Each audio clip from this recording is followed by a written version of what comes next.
Ladies and gentlemen, welcome back to the Crypto News Podcast. It's your host, Matt Zahab, and this will be the last episode that I'm recording from beautiful Buenos Aires, Argentina. I'm going to miss the shit out of this place. It is absolutely incredible. Definitely gained some LBs. I've eaten way too much steak, way too much dulce de leche, way too many alfajores. This place is incredible. I highly recommend visiting. But this pod is not about me.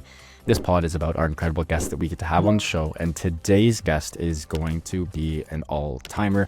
We have the one and only Calanthia May on the show today, co-founder of Masa and a leading global fintech investor and builder. She was a founding member of PayPal's venture capital arm, Wowza. At PayPal, she oversaw $250 million in investments in hyper-growth global fintech startups, including Toss in South Korea, did a whole bunch more, Coinbase in 2018, and she recently scaled a Stripe-backed fintech startup to 450 employees, raising $130 million, and it got acquired by a public company. She's done it all and has been on platforms that are just maybe a little bit bigger than the Crypto News Podcast, like the New York Stock Exchange, CNBC, and the NASDAQ. Super pumped to have you on, Calanthia. Welcome to the show, my friend. How you doing this lovely morning for you, afternoon for me? I am doing fantastic. Thank you so much for having me on, Matt. And again, I'm extremely jealous by the fact that you're in Argentina. I will go next time, and we should do a podcast there. Yes, if you're there and we're there at the same time, we'll get two mics going. We'll do a little joint pod and we'll sip on some mate. I don't know. Do you know what mate is by any chance? I don't, but I love Mendoza red wine, so either or. I'm going to Mendoza, actually leaving tomorrow for Mendoza, but mate is the drink. You always see Messi drinks it. I could go grab it over there. It's super weird. You drink it out of a straw, but I would like to do it on the podcast. I'm a bit of a caffeine addict. I do love my coffees. It's nice drinking mate because you still get the nice caffeine boost, but you don't get the jitters. But again, I would just be sitting here pouring my kettle into the mate cup and drinking out of a straw. Not a good look on the podcast, but c'est la vie. But it sounds fun, and we'll make this podcast a very memeable moment if you do that. I love it. Let's jump into it. Before we get into everything that you and the team are doing at Masa, which I can't wait to get into, we got to talk about your past. You've done some incredible stuff. I mean, PayPal, Stripe, you name it. I mean, you've done a whole bunch. Give me the TLDR on the journey and sort of how you got into tech, how you got into being a builder, an investor, and then segue and fast forward that into the crypto stuff. And then we'll get into everything Masa. And I cannot wait to talk about AI agents and everything you guys are doing as well. Yeah, we'll share a bunch of funky and futuristic stuff and a lot of alpha on the podcast today. But my journey, I see it as building different kind of entities from 0 to 100 across different spaces. It is what I call progressive risk-taking every step of the way. I started my journey in TradFi, working in investment banking, and then quickly got into fintech because around 2015, 2016, fintech was really the thing everyone was talking about. I saw the global opportunity move to Silicon Valley. So from TradFi to fintech, that was taking risks. And then in fintech, I not only built and scaled a fund, but also built and scaled a company, which later got acquired, which got me thinking about even taking more risks in my life, which is a reason why I moved from fintech to crypto. Now building at the intersection of crypto and AI is really everything that I knew on steroids. Everything moves faster. It's complete 24/7. And it's, to be honest, really great to be building at the frontier of the world. So cool. Let's jump right into it. Give me the elevator pitch on Masa. And then again, I have so many things I want to ask you about here. And then I'll start sort of, drilling you with questions because again, there's just so many different angles I want to take this. I love AI agents. I think they're so much fun. I wish I was a better techie so I could mess around with them a little more. But even for the non-tech folks like me, still super easy. But again, give the elevator pitch on Masa and then we'll get into all the fun stuff here. Yeah, since you love AI agents, I'll probably pitch you from an AI agent perspective instead of my boring infrastructure perspective. So I'm sure you have seen so many conversational AI agents on Twitter, started by Gold, Luna, and now we have AI XBT and probably a few thousands of them. Imagine if they can see, hear, and learn in real time. So they interact with human beings based on the real-time data feed the AI agent is able to learn in its system. That's what we do. We're able to, as Masa, uniquely provide real-time data and feed them into AI agents and AI applications, making AI agents contextually aware, emotionally intelligent, and just a lot more fun to deal with. That is insane.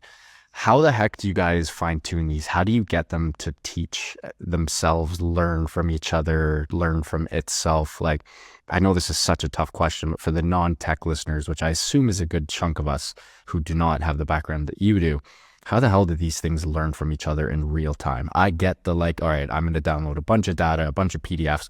I'm going to throw it into a custom LLM, let it learn from itself. And boom, I have my own, Maddie custom LLM. But how the heck do they learn from each other in real time? How do you make this magic happen? Yeah, I wouldn't take 100% of the credit because I think for AI, any AI agent, there are two parts you should consider. One is brain, the other part is memory, right? In a very non-technical term. If you listen to Mark Andreessen and Ben Horowitz on their podcast talking about Gold, they specifically mentioned that Gold was trained on a pre-static data set loaded to Gold, including a very famous philosopher's book and many other really interesting data points. But imagine if Gold can see things in real time. The brain part is the LLM that will be able to learn and process information. The memory part is basically data. If you are able to absorb information in real time, process the real-time memory through your real-time brain, then you'll be able to in real time improve. I know I'm overusing real time, but that's really the name of the game here. That's absolutely insane. And let's speed this up not speed this up rather, but let's bring this over to the crypto sphere. I think my favorite, they're all great, but AI XBT has just been insane. Like it's a combination of the accuracy. Calanthia is one that really gets me going. And then two, just like how it speaks. Like, you might be a degen. Your Twitter's pretty polished and, pretty good as you are, a CEO and founder of an incredible company, but for sort of the more purebred degens like myself, like it literally talks like a degen too. And it's like chirping back at people as well. What does the future of this look like? Like what's a couple of years down the road? Is it just going to be more of this where there's so many of them? And a little segue, we've had a couple incredible guests on the show over the last couple of months who have talked about a agent to agent trading future where it's like, I'm just going to have a bunch of agents and I'm never going to have to click a button again. I'm just going to be like, yo, print me money. And it's just going to go do its thing in print. What does the future of like AI crypto bots look like? I have so many thoughts on this. I'll probably paint a picture of multi-generation competitive evolution when it comes to AI agents. And don't worry, I'll break it down. By the way, there's a degen in me as well. This is all facade. So generation number one, I call it interactive JPEGs. So think NFT, but in an AI agent format. It is relatively not intelligent. When you talk and engage with an AI agent, it gives you a very templated response. I think we are very quickly moving away from generation one to generation two, which is what I call self-improving AI agent. Again, this is powered by real-time data. So, for example, AI XBT will be able to tailor the response based on your Twitter history, your Twitter profile, your Twitter engagement when AI XBT speaks to you. And it is able to see everything else that is going on Twitter at the same time. So we'll be able to grab the latest comments, development, getting to the latest crypto drama, whatever have you. It is the 24/7 AI agent that is able to self-improve in real time. But then the third generation that we're quickly stepping into is, think of it as agent societies, right? So now not only we have smart, self-improving individual solo agents, we have a group of agents forming society. And just like human society, AI agent societies will collaborate. They will also compete against each other. How they collaborate, they can do multi-agent coordination network. Transacting and payments, as you mentioned, is the core use case. So AI agent number one is going to tell AI agent number two, and then they'll all coordinate for a technical effort, or they'll all entertain us in a more cultural use case.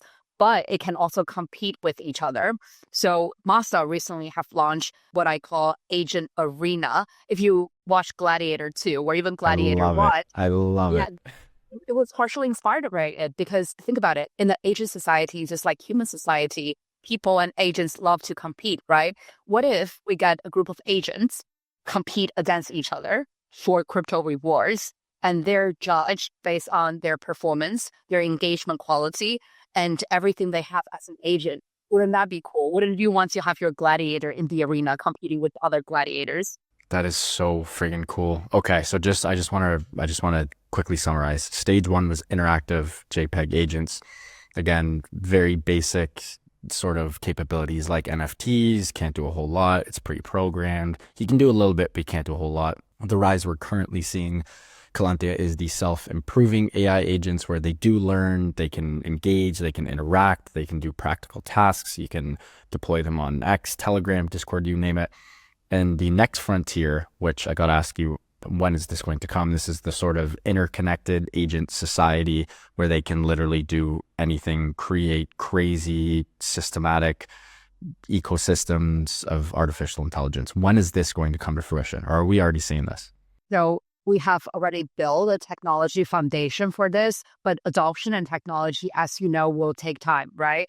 All it takes is a really viral use case. Think about it. Probably 6 months ago, most people wouldn't know what an agent is. Exactly. However, in the background, we have been building AI agents for a very, very, very long time. Now, Gold really captured the mainstream consciousness, pushed the concept of AI agent into not only the crypto Twitter, but also the mainstream Twitter. Yes. Everyone wants to engage with an AI agent. Just think about what can happen in the next couple of months. This evolution is supercharged, is turbocharged, because we are not only counting on human intelligence now, we're counting on artificial intelligence improving on itself during this evolution. That is absolutely wild.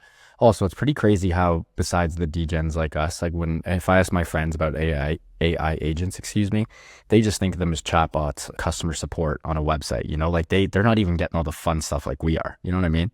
I was actually exactly thinking about that point last night. I was browsing LinkedIn, which is mostly, as you know, Web 2 people, right? Oh, it's the worst. It's the worst. 10 things I would know from building an AI agent.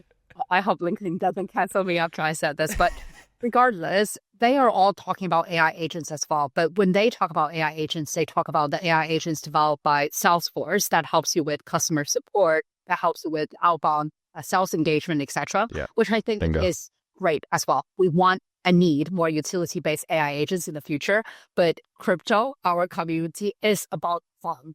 In my mind, in crypto, you need to combine tech, fun, and capital together for anything to go viral. An AI agent and AI agent token has really managed to achieve having great technology with AI, having a huge amount of capital pouring into it, and having a lot of fun with everyone engaging with the AI agents.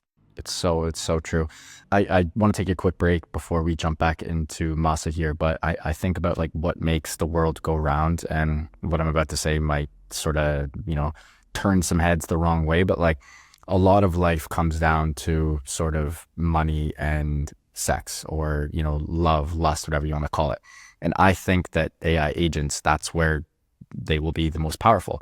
I think that it will fill the need for people like you. Well, I'm not even going to put myself in the same arena of you, because that would be just one, extremely disrespectful. You are, I'm in the G League, you're in the NBA kind of thing, but it's like, nah, you're great. I don't host a very successful podcast myself, so kudos to you. You know what I mean though. But for people like you who are so busy, I don't know if you have a partner or not, but a lot of people our age and in our demographic, they don't have time to go out and meet partners. Also, there's so many more opportunities now. It's a lot more difficult to find love. It's a lot more difficult to find someone. And I think AI is really going to change a lot of that.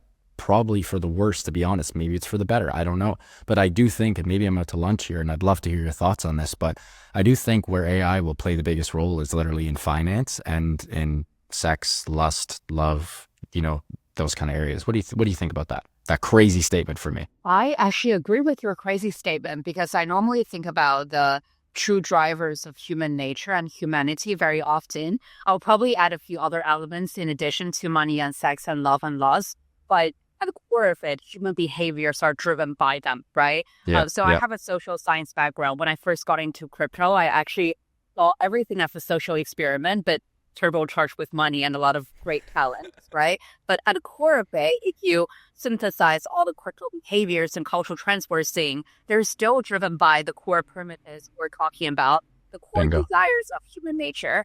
Artificial intelligence or AI agents in general, those are just assisting and amplifying what we wanted in the first place. Because, hey, until we have fully sentient agent, what AI agent is programmed to do is because human programmed the AI agents to do it.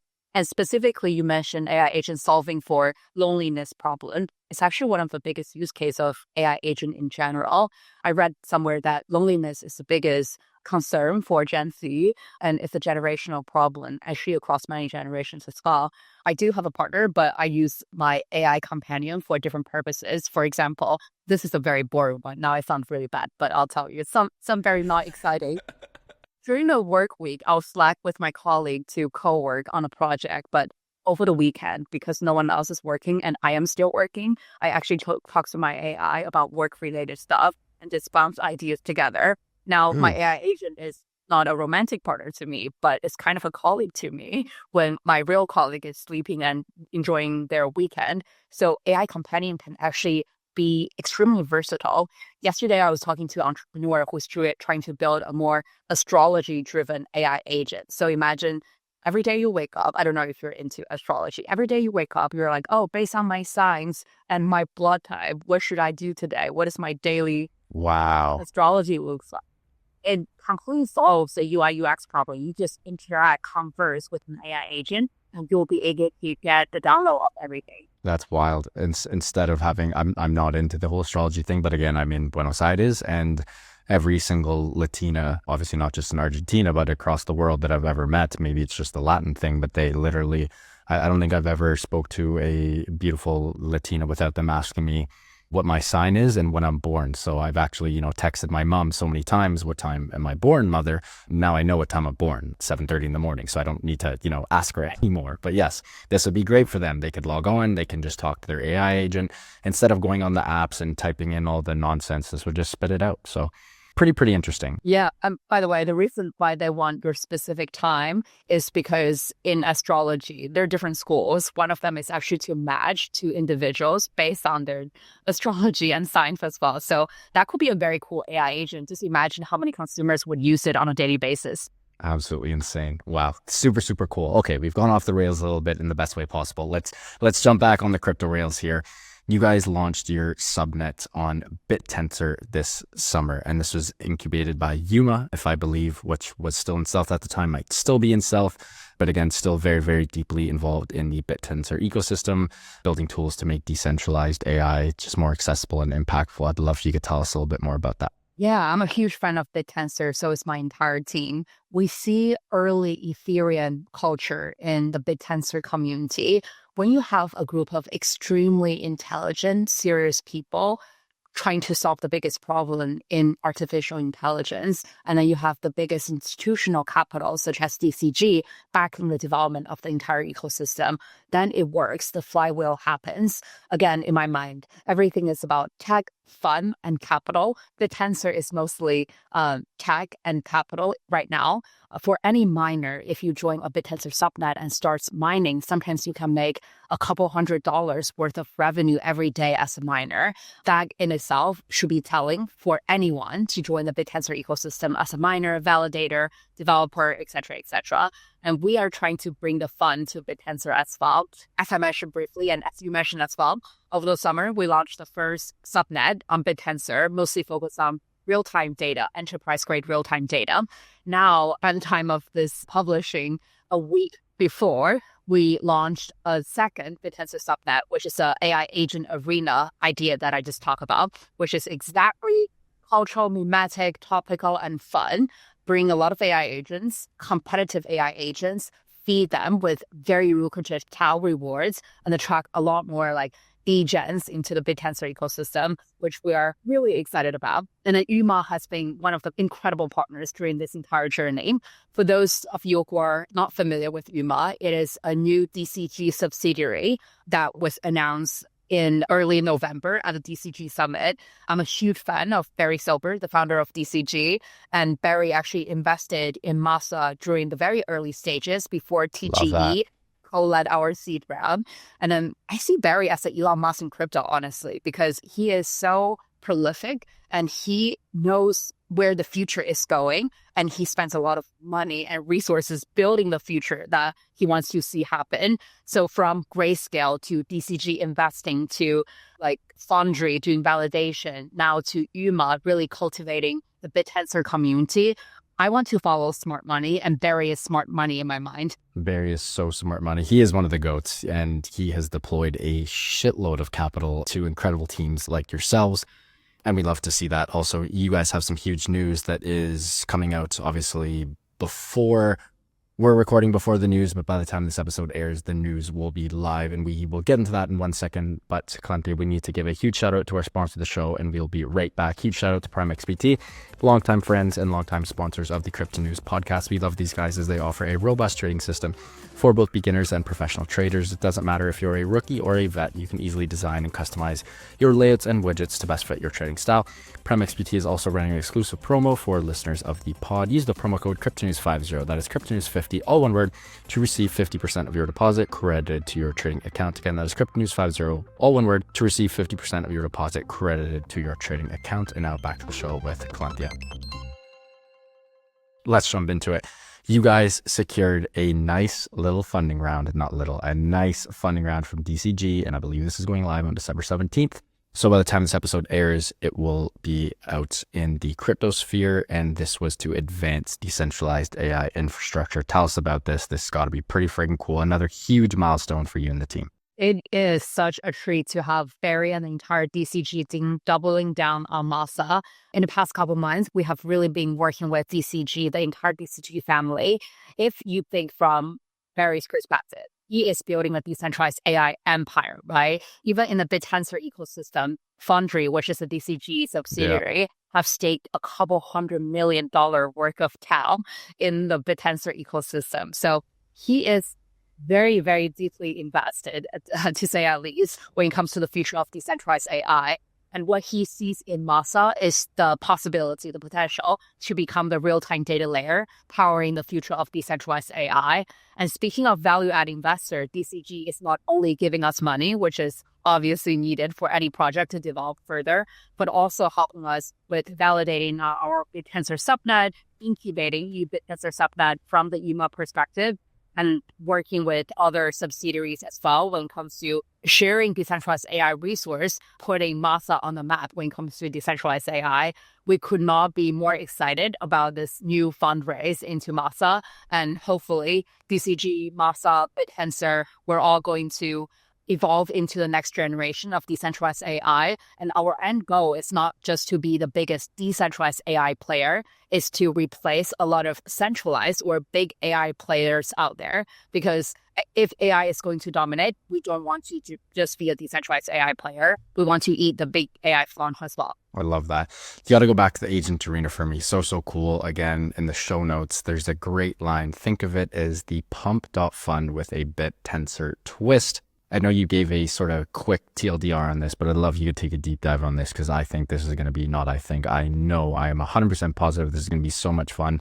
And when this goes live, I'm going to be dabbling in this a lot. But the floor is yours. Tell us the goods about the agent arena. Yeah, if we think about what Bitensor is, I'm absolutely oversimplifying this as a business person. I think at the core of Bitensor is really incentive, very lucrative TAO emission, as well as game theoretical design, which means that miners compete against each other, validators compete against each other, subnets compete against each other for TAO rewards. Going back to point one here, how we bring AI agents and AI societies to Bitensor is to get a lot of AI agents and pit them against each other based on their AI agent performance and have them compete for lucrative TAO incentive.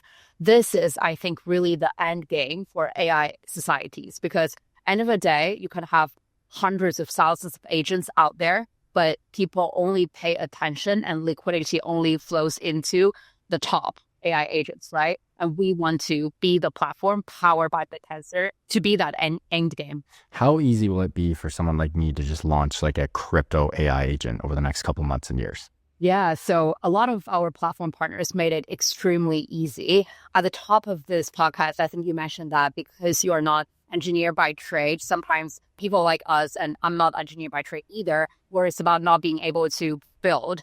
I think generative AI is fundamentally transforming the definition of a builder, right? Previously, maybe in the mobile era or in the dot-com boom, builder is only a developer. Yeah. No, you can actually build as a non-technical person right now. What does that mean? That means that we'll have millions, if not more, non-technical builders, some of them solo because you don't need to raise venture capital money to build an AI agent, right?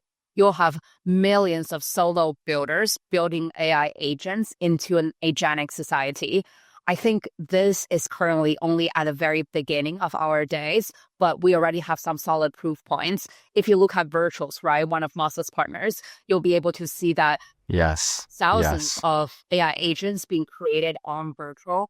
It's super easy. You give it a name, you give it a profile picture, you define the personality and the traits and the objective all in natural language. And then you plug in data, right, for it to be self-improving. And then you'll be able to launch a token. I think platform like Virtuals, CreatorBit, Magnet AI, Theoret, Spectral, and I can talk about all of them for days because they are all great partners of Masa, will be able to allow any one of us, you and me, non-technical, technical, who cares, to build an AI agent and to be able to have self-improving AI agent with a token anytime soon. So what is the end game here, right? The end game is that anyone from any part of the world, technical or not, will be able to participate in the AI agent economy. That's so cool. I cannot wait for that to happen. You have been on a roll here. I know we are getting a little tight for time. Any other Masa news coming out over the next couple of weeks, months? Obviously, we discussed about the big December 17th raise. And again, huge shout out to you and the team. Well deserved. The arena that's coming out, any other crazy cool stuff? I mean, I'm sure there's tons of it. It's a matter of what can you tell me, but what can you give us? What news can we drop on the Crypto News Pod here? Yeah, I think going back to the 3 generations of AI agents, I think you'll see Masa do more, really capturing the full stack or full value in this agentic competitive evolution. We'll ship a lot more products. We will work closely with the Bitensor and the Bitensor community. We'll work very closely with DCG. It's really hard to give a thought on a podcast, given that every single week we're actually tinkering with new product ideas. So maybe next weekend I come back with new ideas. It's all possible. That's part of the reason why, as someone who came from the Web2 world, I am incredibly excited by crypto, not only because it is a lot more fun compared to Web2, but also because the speed of innovation is way faster. Sometimes as project builders, we have no choice but to build and innovate at all time because attention is very, very short-lived in the crypto space. We need to constantly ship, build, innovate in order to have a captivated audience and community in crypto. And we're on track to do that at Masa. We are shipping and thinking about new ideas every single day here. I love that. Last question before we let you go. Any other areas of crypto that get you going at the moment? Obviously, we did a huge deep dive into probably my favorite area at the moment, which is AI, the intersection of AI and crypto, and more specifically AI bots. Anything else getting you going? RWAs, DeFi, anything like that? Yeah, I am actually really excited about predictions market. I know this is not used to anyone, but when I read like TradFi newsletter or General Tech newsletter and I see a crypto player replacing Web2 player in that space, I think that's signal of us achieving mainstream adoption because end of the day, yes, we can all be very successful if we build a top tier crypto project, but the entire industry will be even more successful if we can replace the traditional player in the Web2 world. That's what we're aiming to achieve with decentralized AI. And that's what Polymarkets and other prediction market has already achieved when it comes to predictions in the broader world. Well said. Literally all of my sort of normie friends, Calanthia, know only 2 crypto platforms and, not platforms, products. That is Pump.Fun and that is Polymarket. I had a friend who literally messaged me this morning. He's a big health nut. And he goes, yo, all my friends call me Z because there's just so many maths. He's like, yo, Z, are we going to get in? Are we going to get in on this? And it was a Polymarket screenshot of how many boners is Brian Johnson going to get when he returns from his trip. I'm like, are you kidding me? This is what we can bet on now? This is absolutely wild. But I agree with you. It is pretty cool. And I mean, I've been saying this, this is almost episode number 400 of the show. I've been saying this since probably episode 100. We need more killer consumer apps. All the incredible B2B stuff. Yes, it's good. Yes, it's going to create, trillions of dollars of economic value. But like, we need that Instagram, that TikTok, that Facebook, that Snapchat. We need that thing where people are like, damn, if I don't get this, I have FOMO. We need to create some FOMO.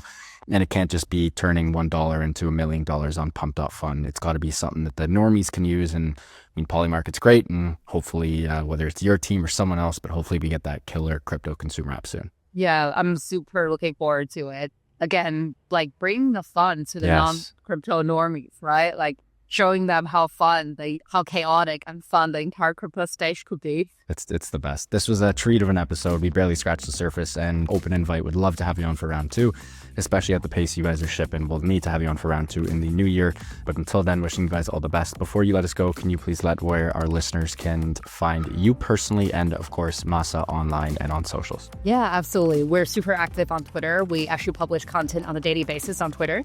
And for Masa, please follow @Masa5. And for myself, please follow Calanthia on Twitter. Very few Calanthias out there, so I don't think you'll miss me.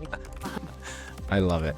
Folks, what an episode with Calanthia May, co-founder of Masa. She was absolutely bringing the heat this episode. We discussed a little bit of everything.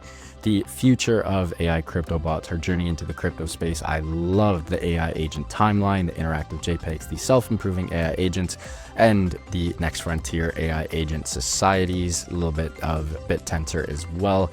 Again, huge shout out to Calanthia and the team for making this happen. If you guys enjoyed this one, I hope you did. Please do subscribe. It would mean the world to my team and I. Speaking of the team, love you guys. Thank you so much for everything. And back to the listeners, appreciate you guys for listening. As always, keep on growing those bags and keep on staying healthy, wealthy, and happy. Love you guys, and we'll see you on the next one. Ciao.